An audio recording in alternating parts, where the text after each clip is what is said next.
Immersion avec Securitas, aujourd'hui et demain en toute sécurité. Bienvenue dans Immersion. Dans cet épisode, nous vous emmenons dans le quotidien de police secours avec des agents du poste de Lancy-Aunay. Ébriété sur la voie publique, dommages à la propriété ou encore tentative d'enlèvement, de jour comme de nuit, immersion dans les coulisses des interventions de la police. Ce monsieur a fait l'apéro un peu précocement, on dira. Vous n'avez pas de couteau, des choses qui piquent, des objets dangereux? C'est la police, vous m'entendez? Après, procureur, commissaire, n'a jamais couilles. Je m'en bats les couilles. Là, c'est trop. Là, c'est trop.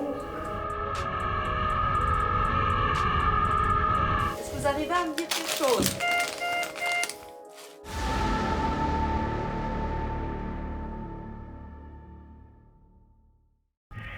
Comportement suspect, il va voir s'il est en détresse ou pas. Il a peut-être dit à la marque de la voiture, c'est une voiture grise. On a reçu, 01. Fin mai, il est à peine 10h du matin quand les agents de police secours reçoivent cette réquisition. Juan et Christian rejoignent des collègues déjà sur place à Lancy. Comme tu veux, dans le sens. Il y a 2,20. Ah ouais, Un homme est arrêté sur la chaussée, derrière le volant de sa voiture, mais il bouge peu, semble amorphe. Il est manifestement très aviné. C'est quoi qu'il veut pas donner? On a déjà, c'est une autre carte grise. Ton collègue il a déjà. Voilà monsieur, vous pouvez venir là s'il vous plaît.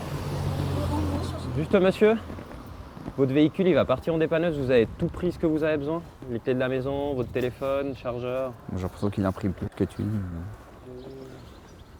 À boire. On a suivi le contact. C'est tout bon? Je vais regarder. Attends, je vais regarder. Non, elles sont pas là les clés. Ils sont sur lui.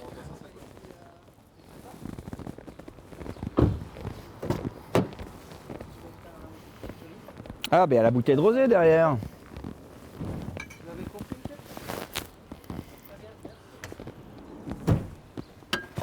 Ce monsieur a fait l'apéro un peu précocement, on dira. Allez, Fred. Là, il faut qu'on basse. Bon, tu vois les gars, merci. L'individu est très désorienté. Il repartira avec la deuxième patrouille, sans sa voiture. Il est au volant d'un véhicule, donc engagé dans la circulation, avec un taux d'alcool très élevé. Donc ça constitue un délit, donc il va être arrêté. Il va être emmené au poste et placé en arrestation provisoire. Il va être entendu sur les faits et le cas va être soumis au commissaire de permanence. Le commissaire pourra ensuite soit le libérer, soit le mettre à disposition du ministère public. Une situation avec un air de déjà-vu pour cet individu. J'ai regardé avec les plaques les antécédents de monsieur. Et puis je vois que le 17 avril de cette année, il y a déjà eu une affaire où il a. Alors, on ne sait pas encore si. Enfin, on ne sait pas vraiment s'il était en état d'ébriété, mais il a refusé de toutes les mesures. C'est-à-dire de souffler à l'éthylotest comme on a fait là, donc de souffler à l'éthylomètre dans le poste et même la prise de sang. Donc, en fait, quand une personne, elle refuse toutes ces mesures, elle est considérée comme en état d'ébriété. Et puis du coup, quand c'est une personne récidiviste, il y a des très grandes chances qu'elle soit mise à disposition du ministère public. Mon collègue m'a dit que c'était un accident. Ah non. Une dépanneuse a été appelée pour enlever le véhicule. En 2022, plus de 1400 infractions ont été recensées pour conduite d'un véhicule automobile en état d'ébriété. Près de 300 arrestations ont été réalisées, dont 2 personnes mineures. Plus tard dans la matinée, Juan et Christian sont appelés par la centrale 117 pour une intervention en vieille ville. Ouais, merci pour l'info, j'allais également vous appeler. 175, on est rue de la Confédération.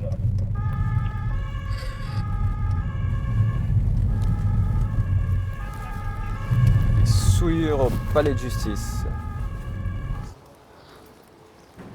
Des membres de la jeunesse socialiste genevoise sont sur place. Ces militants ont mené une action visuelle et ont Bonjour, répandu un bonjour. liquide rouge sang sur les marches du palais de justice. Lui, il a taché. Monsieur là? Et il nettoie. Voilà. Bonjour. Ok. Venez là, monsieur. Monsieur. Ok. Ouais. Alors vous arrêtez pour le moment de faire ce que vous faites. Venez là-bas, s'il vous plaît. Mettez pas les mains dans les poches pour le moment, s'il vous plaît. Merci. Vous avez quelque chose de particulier dans vos poches, monsieur? Oui, un téléphone, un portable. D'accord. Vous n'avez pas de couteau, des choses qui piquent, des objets dangereux? Non.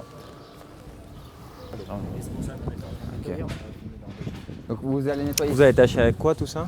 Il faudrait demander aux autres personnes exactement le mélange, mais c'est les colorants alimentaires et de la farine, ça part à l'eau. D'accord. Ça attache. Pourquoi vous avez fait ça?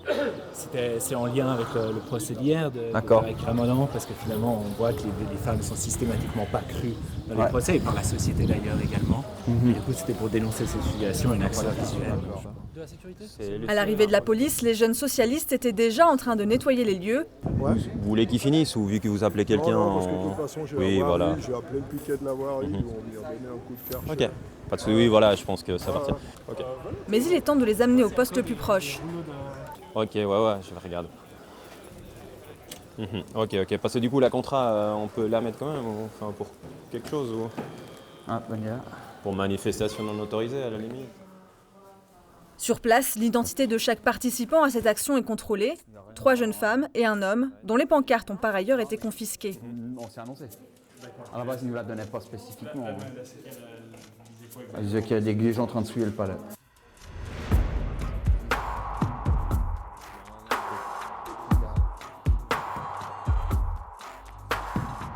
Ils repartent libres, le palais de justice étant un lieu privé. Les pièces d'identité, Il revient au ministère public de décider de porter plainte ou non. Des bonnes douches.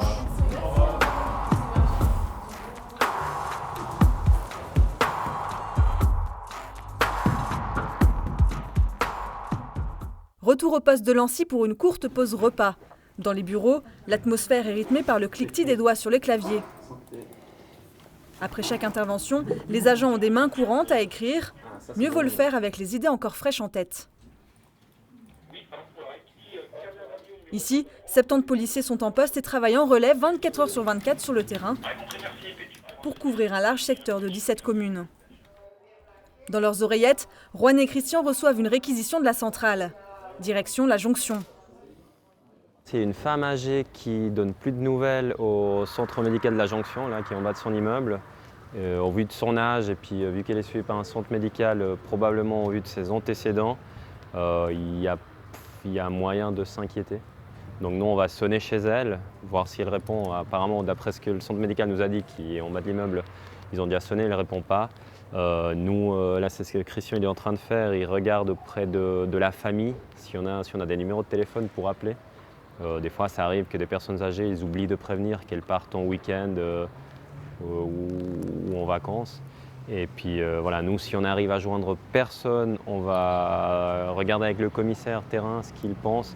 Et puis 9 cas sur 10, on fait ouvrir l'appartement pour s'assurer que la personne ne se trouve pas à l'intérieur de façon malheureuse. Le grand âge de la personne suscite en effet l'inquiétude. Depuis hier, les infirmiers ont essayé de toquer et les voisins sont descendus, enfin une des voisines en disant normalement je vais faire la gym aujourd'hui et pas de nouvelles. Ah d'accord, mais elle ne devait pas venir en consultation, quelque chose comme ça en fait. Je n'ai pas prévenu en consultation spécialement avec moi cette semaine, mais j'avais mis mes infirmiers sur le coup pour la surveiller. D'accord. Les policiers vont d'abord faire une brève enquête de voisinage. Et il y a une voisine du 6e qui était venue pour voir. Très bien. Elle est venue me sonner, on a tapé, on a sonné, mais il y a le chat qui miaule, puis c'est tout. J'ai aussi essayé, j'ai frappé, le chat miaule, elle répond. Ouais, elle répond. Très bien. C'est la police, vous m'entendez? À part des miaulements de chats, aucun bruit. Rien n'indique que l'aîné se trouve bien dans l'appartement. Je peux passer pour voir si j'arrive à voir éventuellement quelque chose? Ouais. Les voisins ont pu donner de précieuses informations aux policiers. Cette dame est quasiment sourde et a fait grillager son balcon pour son chat. Impossible donc d'y accéder. On apprend aussi qu'elle s'est brouillée avec son fils unique il y a 20 ans. Aucun autre proche n'est identifié. On verra rien. C'est tout grillagé, puis nous on se mettra pas en danger par-dessus une balustrade pour voir quelque chose. Donc là on voit rien par là.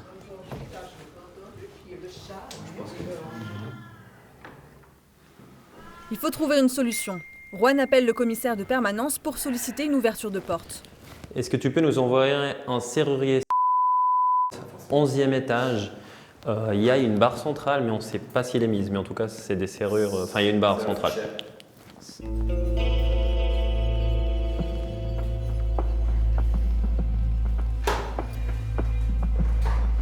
Après avoir obtenu le feu vert, un serrurier arrive rapidement sur place.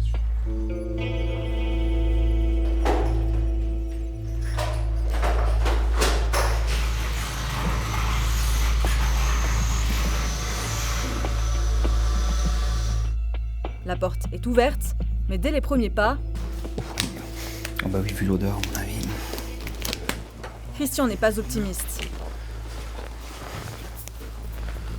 Elle est là? Ouais, elle est là. Elle respire. On appelle une ambulance? Ouais. Madame, c'est la police. Attends, je vais appeler l'ambulance. Attends, je m'en occupe. Centrale de 175. C'est bon. Oui, Madame, salut, caporal de la police cantonale. c'est la On a police. besoin de vous en urgence pour une dame On est là pour vous très aider, âgée, ok? qui répond plus depuis 3 jours. On vient d'entrer dans On l'appartement, arrive. elle est au sol. Elle respire encore, mais elle communique plus avec nous.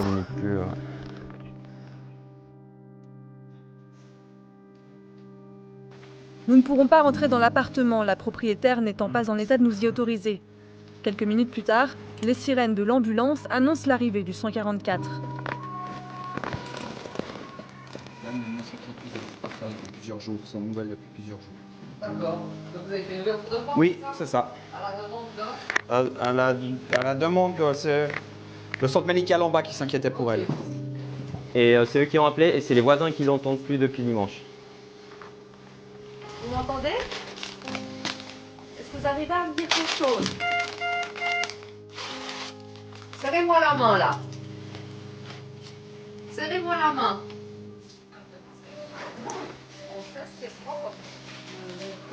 Nous, on n'a rien trouvé là. Je vais voir dans la cuisine s'il y a quelque chose. Chérie, tu fais gaffe, le chat il est au salon. Hein. Ok. T'as pas trouvé des médicaments ou comme ça? Le chat n'a pas mangé depuis 2 ou 3 jours. L'un des agents le nourrit avant de le faire rentrer dans sa caisse de transport. Petit bonhomme là.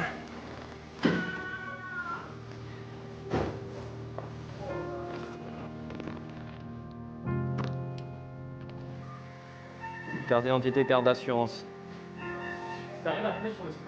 La femme est emmenée par les ambulanciers. Son état est grave. Même si elle respire faiblement, elle ne réagit à aucun stimuli. L'une des voisines est bouleversée. Elle s'en veut de ne pas avoir agi plus tôt. Nous, on a, pour des événements comme ça, où les gens sont un peu choqués, il y a des cellules, avec des petits blocs qui peuvent se déplacer au besoin. Ok. Par contre, ne culpabilisez pas.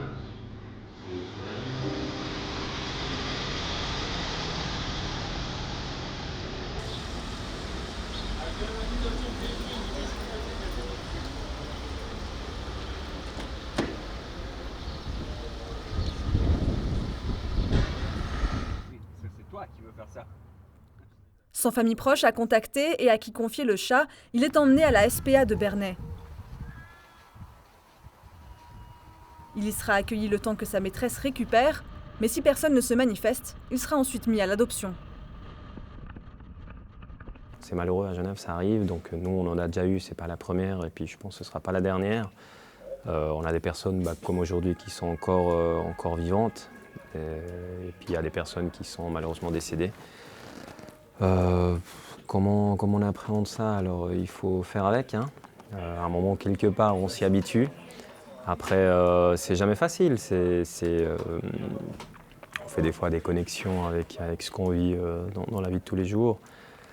Après là en l'occurrence on était quand même satisfait du fait que tout a plus ou moins bien joué. Les gens ils ont quand même appelé relativement rapidement, le serrurier, nous, le 144, le SMUR. Puis au final, ce qui fait que cette dame a été prise en charge. Malheureusement, la femme secourue ce jour-là décédera peu de temps après à l'hôpital. Début de soirée mouvementé au poste de Lancy-Aunay. Une arrestation, baptisée flagrante dans le jargon, donne du fil à retordre aux agents. Il s'agit de personnes arrêtées lorsqu'elles créaient du grabuge sur la voie publique.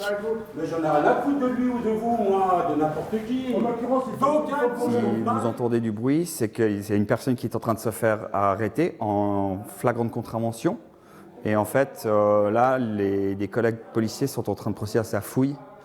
Et la personne présente un peu un comportement oppositionnel. Donc, du coup, des fois, c'est un petit peu compliqué. On parle beaucoup avec les gens. On essaye de les raisonner, etc. Mais des fois, ce n'est pas forcément évident. Voilà. Nous sommes en tout début de soirée. Le tableau dénombrant les flagrantes est encore vierge. C'est selon les délits, ce qui est dénoncé, ce qu'on constate, ce qu'on interpelle. Alors, ça peut aller très vite. Dans 1 heure, il peut être plein.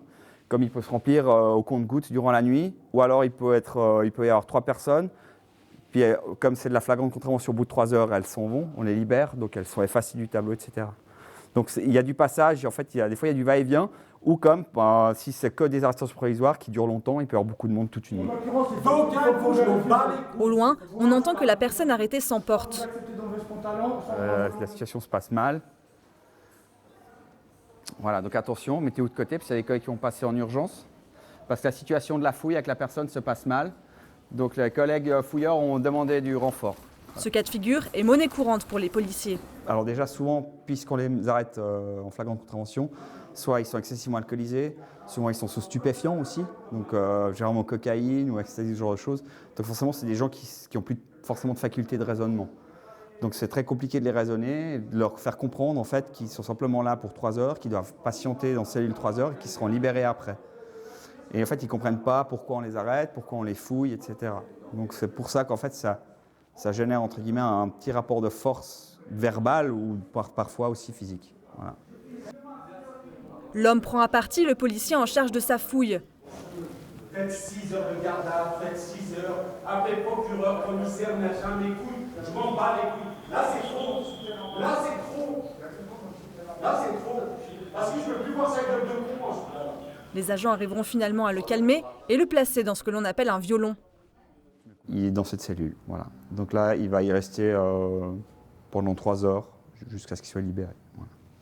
Et à l'issue des 3 heures, il sera simplement libéré. Mais derrière, il y a un rapport qui sera établi par le collègue pour le dénoncer, parce qu'évidemment, les fautes vont être dénoncées.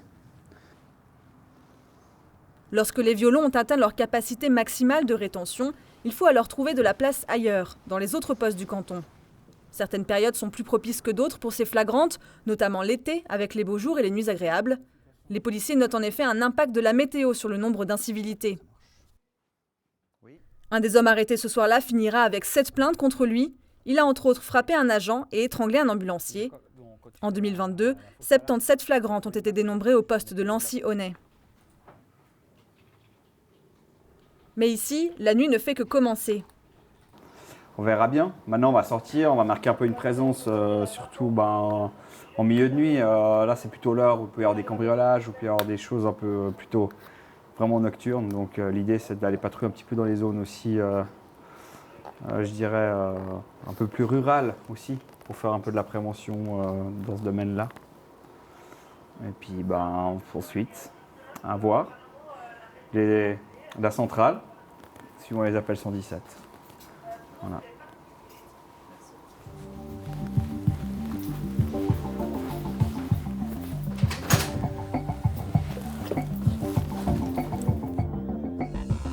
Outre répondre aux réquisitions du 117, le rôle des policiers se joue aussi au niveau de la visibilité. Patrouiller, montrer que l'on est là sur le terrain, à veiller sur la population. La centrale 117 reçoit énormément d'appels. Cet été, 650 par jour en moyenne, mais ils peuvent parfois dépasser les 1200, avec certains plus redondants que d'autres. Là, c'est une dame psychologiquement dérangée qui appelle régulièrement les services de secours pour dire que soit ça brûle, soit elle a besoin d'aide, etc. Donc la plupart du temps, c'est juste des hallucinations ou des choses comme ça qu'elle a. Et puis là, elle a appelé pour dire que tout brûlait autour d'elle. Donc elle a appelé les pompiers. Donc les pompiers connaissant le cas, etc. Et puis n'ayant pas eu d'autres appels au 118, nous ont transféré l'appel. Et puis nous, on va déjà aller voir avec cette personne ce qu'il en est. Même s'ils savent que cette femme est psychologiquement instable et que cela est sûrement une fausse alerte, les policiers tentent de passer chez elle. Elle est peut-être partie se coucher aussi. Ne serait-ce que pour lever le doute. Mais personne ne répond à la porte. Et dans l'oreillette des agents, une nouvelle réquisition pour un kidnapping. Pour les patrouilles, pour le kidnapping, j'ai le jeune qui m'appelle, il me dit qu'il a réussi à sortir de la voiture. Ok. Il se trouve... C'est derrière. La 175, on est à côté.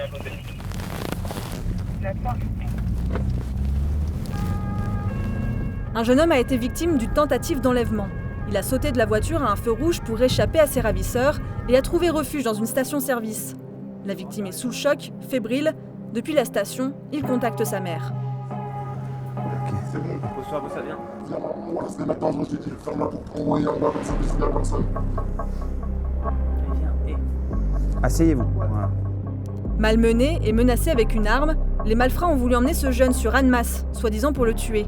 On est en train de prendre un peu les infos, donc si jamais monsieur il a été kidnappé, pris en charge par ces gens, donc clairement menacé, hein, c'est un kidnapping, à la mosquée du Grand Saconnet, et puis c'est ici qu'il a été, qu'il est parti. On est en train de prendre le reste des infos, mais voilà, ça pourrait être lié à une histoire de location de voitures volées, un peu comme il y a eu quelques cas déjà. Une Audi aurait été dérobée aux auteurs du kidnapping. Ils sont allés trouver le jeune homme en guise de représailles. Je connais juste le mec qui l'a volé, je sais pas pourquoi il sort dans l'histoire, comme quoi c'est moi qui l'a volé. Son téléphone est resté dans la voiture des kidnappeurs. Voilà peut-être une chance pour la police de la localiser grâce à l'application de géolocalisation de la maman de la victime. Elle aussi, fébrile. Bonjour, bonsoir, c'est la police. Attendez, monsieur.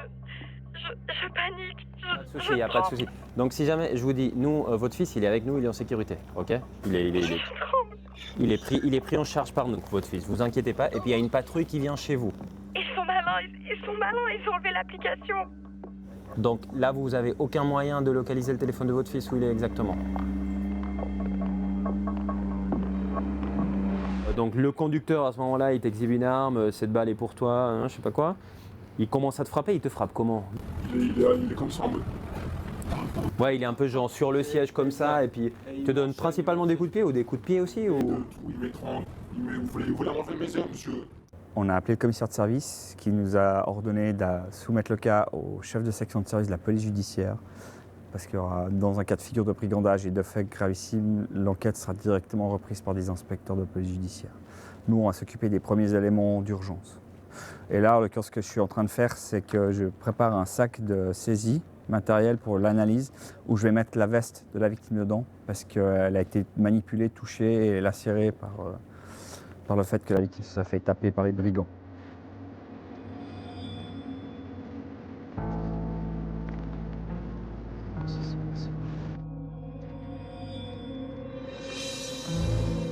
Reste désormais à attendre l'arrivée de la police scientifique. Elle relèvera les traces de coups et les éventuelles empreintes sur le corps du jeune homme. Donc on attend que le test finisse les prélèvements sur la victime. La 140 va venir la prendre en charge pour l'amener à VHP et ensuite on aura terminé. En parallèle, d'autres patrouilles ont pu intercepter les malfrats en fuite. Ils ont été interpellés. Retour au poste pour relater l'affaire rocambolesque de cette nuit avant de repartir sur le terrain.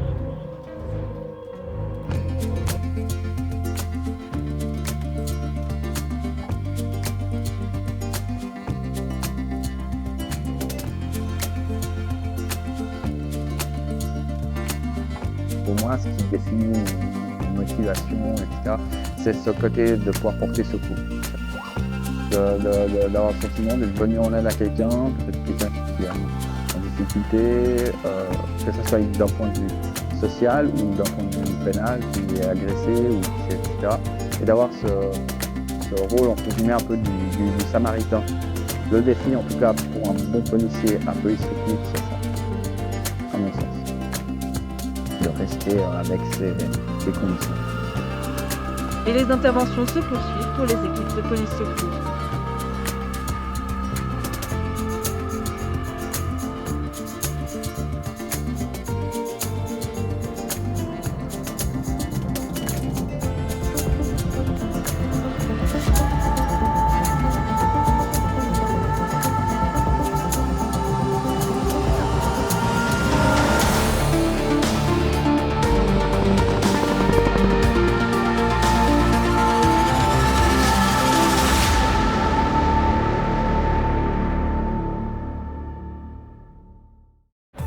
Immersion avec Securitas, aujourd'hui et demain en toute sécurité.